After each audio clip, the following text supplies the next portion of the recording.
गुरु महाराज, स्वीकार करो मेरा प्रणाम। श्री श्री परमहंस योगानंद जी की जय हो। योगी कथामृत परिच्छेद 48। एंसिनीट्स, कैलिफोर्निया में। गुरुजी, एक आश्चर्य की बात है, आपकी विदेश यात्रा की अनुपस्थिति में हमने एंसिनीट्स में यह आश्रम तैयार किया है। यह है आपके प्रत्यागमन के उपलक्ष्य में एक स्वागतोपहार। श्री लिन भगिनी ज्ञान माता, दुर्गा माँ तथा अन्य भक्तों ने मुझे एक फाटक के भीतर वृक्षों के छायादार रास्ते से लिवा जाते समय ये शब्द कहे। मैंने समुद्र तट पर निर्मित उस भवन को देखा। ऐसा लग रहा था जैसे नील समुद्र में कोई श्वेत जहाज खड़ा हो। पहले लग रहा था जैसे नील समुद्र में कोई श्वेत जहाज खड़ा हो, पर मैं अवाक देखता रहा। फिर मुख से केवल ओह और आहा आदि उद्गार ही निकलते रहे। अंत में आनंद और कृतज्ञता को प्रकट करने के लिए मनुष्य के अपूर्ण शब्दों को असमर्थ पाकर मैं आश्रम का निरीक्षण करने लगा। असाधारण रूप से बड़े बड़े 16 कमरे थे। प्रत्येक कमरा सुंदर रूप से सजाया गया था।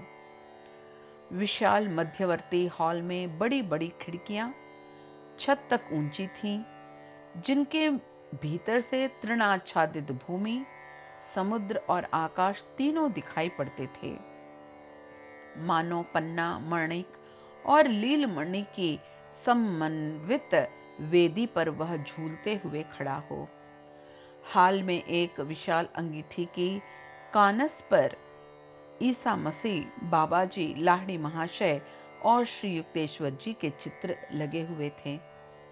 देखकर मुझे ऐसा लगा मानो वे इस शांत पाश्चात्य आश्रम पर अपने आशीर्वाद की वर्षा कर रहे हों।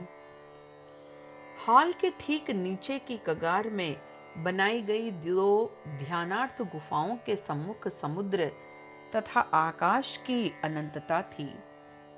आश्रम की भूमि पर सूर्य स्नान करने के लिए निर्जन स्थान, एकांत शांत वृक्ष कुंजों तक पत्थरों से निर्मित रास्ता, गुलाब उद्यान, यूकलिप्टस कुंज और कई बीघे में विस्तृत फल वाटिका हैं। आश्रम के एक द्वार पर जैद अवस्था से आवास के लिए प्रार्थना का उद्धरण अंकित है। महान संतों की शुद्ध चेता और वीर आत्माएं यहाँ पधारें और हमारे साथ रहकर पृथ्वी के समान विशाल तथा आकाश के समान उदात्त अपने आशीर्वादों से हमारा मंगल करें। एंसिनीट्स, कैलिफोर्निया में स्थित यह विस्तृत भूखंड श्री जेम्स जे लिन द्वारा सेल्फ रियलाइजेशन फेलोशिप को प्रदत्त है। श्री लिन जनवरी 1932 में दीक्षा ग्रहण करने के बाद से एक निष्ठावान क्रिया योगी हैं।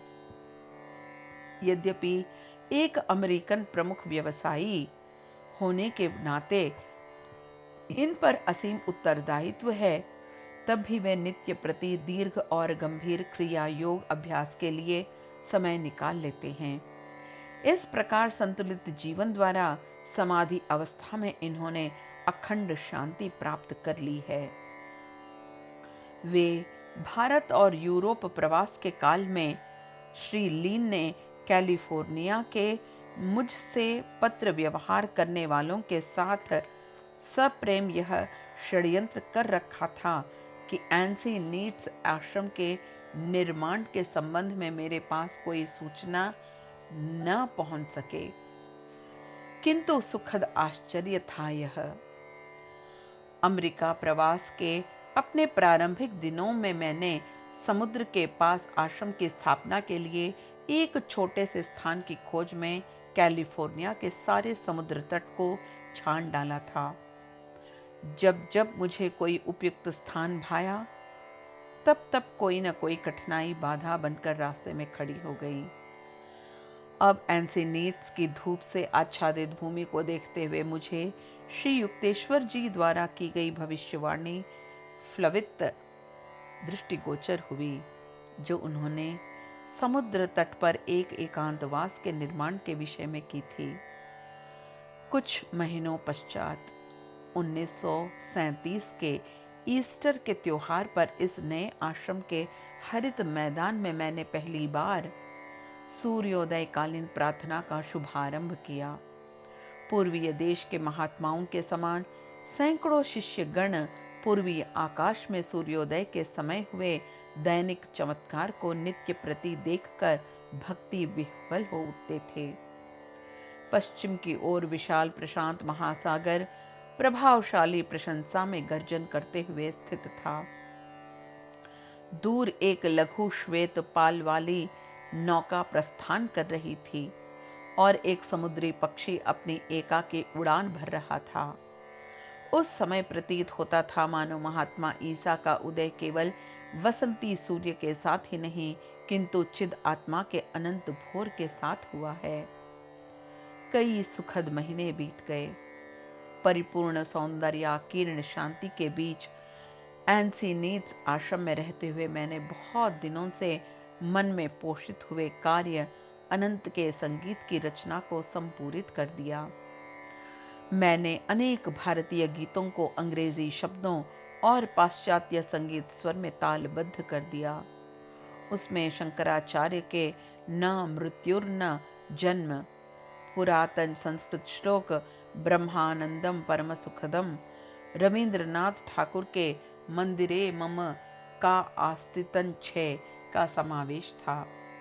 इनके अतिरिक्त मैं तो सदा तुम्हारा ही रहूंगा, मेरे स्वप्न पार के देश में, मौन गगन से नीचे आओ, मेरी आत्मा की पुकार सुनो, और शांति मंदिर में आदि मेरी रचनाएं भी थीं।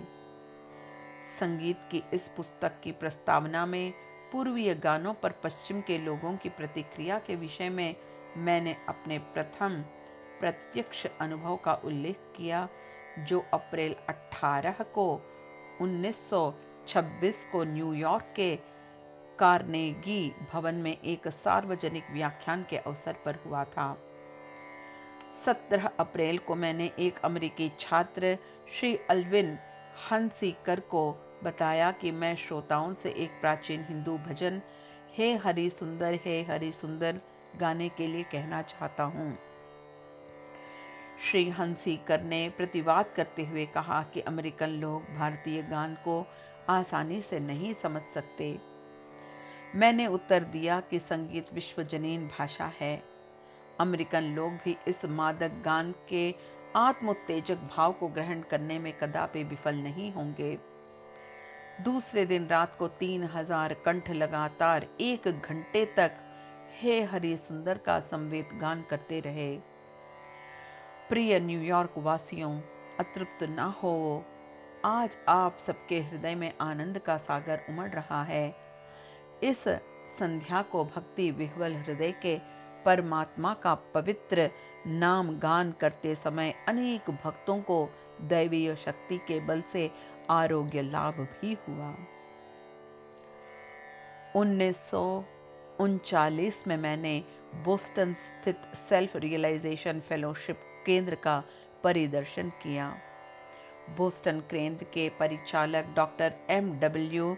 लुइस ने मुझे कलात्मक रूप से सजाए गए एक कक्ष में ठहरने का प्रबंध किया था। उन्होंने मुस्कुराते हुए कहा, गुरुदेव, आप अमेरिका में अपने प्रारंभिक दिनों में उस शहर में केवल एक कमरे में रहते थे जिसमें स्नानागार की भी सुविधा नहीं थी। अतः मेरी इच्छा हुई कि आपको इस बात से अवगत करा दूं कि बोस्टन में आरामदायक और सर्व सुविधा संपन्न कक्ष भी उपलब्ध है। कैलिफोर्निया में प्रचुर कार्यशीलता के बीच सुख से ही वर्ष कटते गए। 1937 में एंसिनीट्स में स्थापित SRF विश्व बंधुत्व कॉलोनी दक्षिण कैलिफोर्निया की अनेक छोटी छोटी कॉलोनियों के लिए आदर्श रूप बन गई है। एंसिनीड्स के भवन में अब 3 आश्रम उपहार देने योग्य वस्तुओं की एक दुकान, एक कफे और SRF के सदस्यों के लिए एक शांति गृह है। राजपथ के सम्मुख स्थित श्वेत स्तंभ श्रेणी स्वर्ण कलशों से सुशोभित हैं। इस केंद्र के विविध कार्यकलापों में शिष्यों को SRF के आदर्शों के अनुरूप बहुमुखी प्रशिक्षण देना, एक विस्तृत कृषि परियोजना के विकास द्वारा एंसिनीड्स एवं लॉस एंजल्स केंद्रों के निवासियों को ताजी सब्जियां भी उपलब्ध कराना है। ईश्वर ने समस्त मानव जाति की एक रक्त से ही सृष्टि की है। विश्व बंधुत्व शब्द से विशालता की भावना आती है, परंतु मनुष्य को विश्व के नागरिक के नाते अपनी सहानुभूति का विस्तार करना चाहिए। जो व्यक्ति वास्तव में यह समझता है कि वह मेरा अमेरिका, मेरा भारत, मेरा फिलिपियन, मेरा यूरोप, मेरा अफ्रीका है, आदि आदि, उसे एक उपयोगी एवं सुखमय जीवन यापन के सुयोग्य का अभाव नहीं रहेगा। यद्यपि श्री युक्तेश्वर जी ने भारत के अतिरिक्त और कहीं सदेह अवस्थान नहीं किया, तथापि वे इस भ्रातृ भावना के सत्य के भली भांति परिचित से। सारा विश्व मेरा निवास स्थल है। इति परिच्छेद समाप्त।